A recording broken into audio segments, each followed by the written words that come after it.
Hey everyone, it is Dave. Today is February the 4th. It is a Saturday, and Bo looks like she has better things to do today. But I wanted to show you that the Magnolia has finally come into bloom.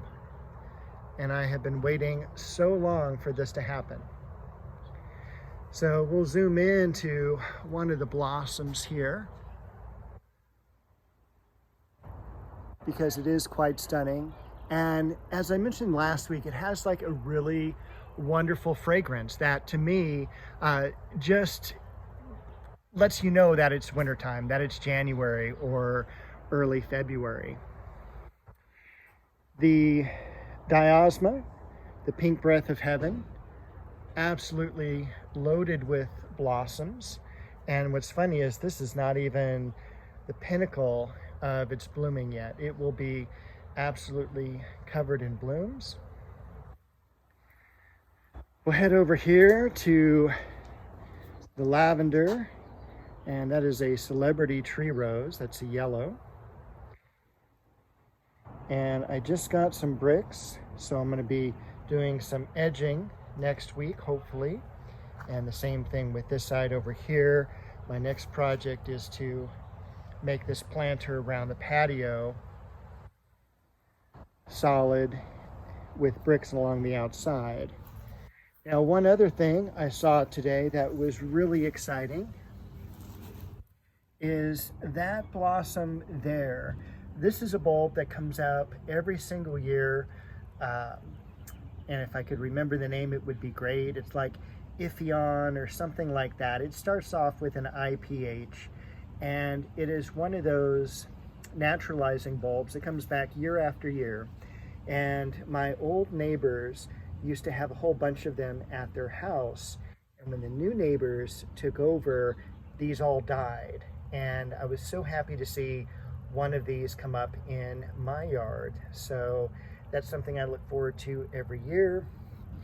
Up from here, look at all those blossoms there from the leucojum. We've also got some blossoms on the gardenias. Now, it has been incredibly cold here. We had some nights in the 30s, and I know for most people, they're all like, that's not cold. But it's cold for us. And so we had some nights down into the 30s, days only up into the 60s. And now we're actually getting up into the 70s this week. So I wanted to point out this plant here because it does have some blooms or some buds on it. And this is a plant that is called mock orange. And the botanical name here is Pittosporum. But I want to come back in just a moment to that. Look at the Daffodil. This is normally seen as a hanging basket, but I just put it into the ground and it did fantastic. The variegated Alstroemeria. We've already got some of the hyacinths shooting up their flower buds. We've got the pomegranate here. And then in front of it, we've got those daffodils again. So those are coming up really, really nice. And even if this will focus there, we've got a flower bud already. So that's coming along nicely. And let's head over to the rose garden, because that's where most of the work has taken place this week. No movement yet on the dogwood tree here. It's all still very, very dormant. And over here, let's go through the entrance here. Of course, the climbing rose, the dwarf peach and dwarf nectarine. No blooms yet there. But you can kind of see all those blossoms from the violas just really make this bed pop. And I am looking forward to some of the daffodils coming up that I planted in this bed as well. So the sambac jasmine, we've got the dwarf chamaecyparis down below, and we do have a few daffodils coming up here. Now these are different than the February silver. This is white lion. It's a later blooming daffodil, very similar to King Alfred daffodils, the very traditional yellow daffodils with the trumpet, but these are pure white. I'm also going to be feeding for the first time this coming week. You can kind of see how the foxglove are doing well, but they're kind of yellowing. They're not as dark green as I'd like to see them, and that's because of all the water that we've had. We're literally, so far in the season, like 11.5 inches, which is unheard of for us. We only average 12, so, and we do have some more rain coming around in about a week and a half. At least that's their prediction. So over here, we've got the cherry tree. Let me make sure that's zoomed out there.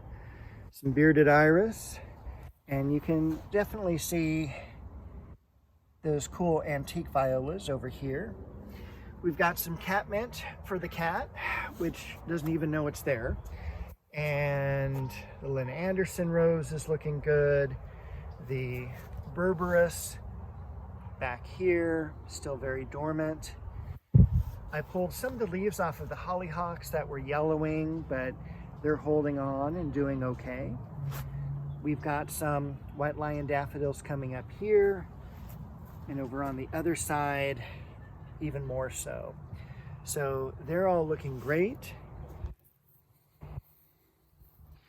But you can definitely tell already that I have done a whole bunch of mulching over in this area here. But I want to go back just here to take a look at the Leonotis, which is this here. This is the lion's tail. It's got an orange flower in the springtime, and the plant itself gets up about 4, 5, 6 feet tall. And that was transplanted. Not a whole lot of roots survived, but it looks like it's coming out, leafing out really nicely. The dwarf mugo pine looking good. And then, of course, the scilla in the front of this plum tree. Look at how lush that is and how full that is. That's always so exciting to see. And you'll also notice that we've got 1, 2, and finally 3 stakes. I moved the Casablanca lilies over here, so all the Oriental lilies are now together, and I've got a few more on order for later in the season. Probably get those next month or early March. Early April at the latest, and we'll put those in. We've got a beautiful sweet pea bush. This is a dwarf. And then you can see I finally got out all the weeds and kind of blended this entire corner now together. So I'm very happy with how that's progressing. This is one of my favorite roses, by the way. This is Tiffany. Very fragrant, pink flower, a little bit of yellow toward the base.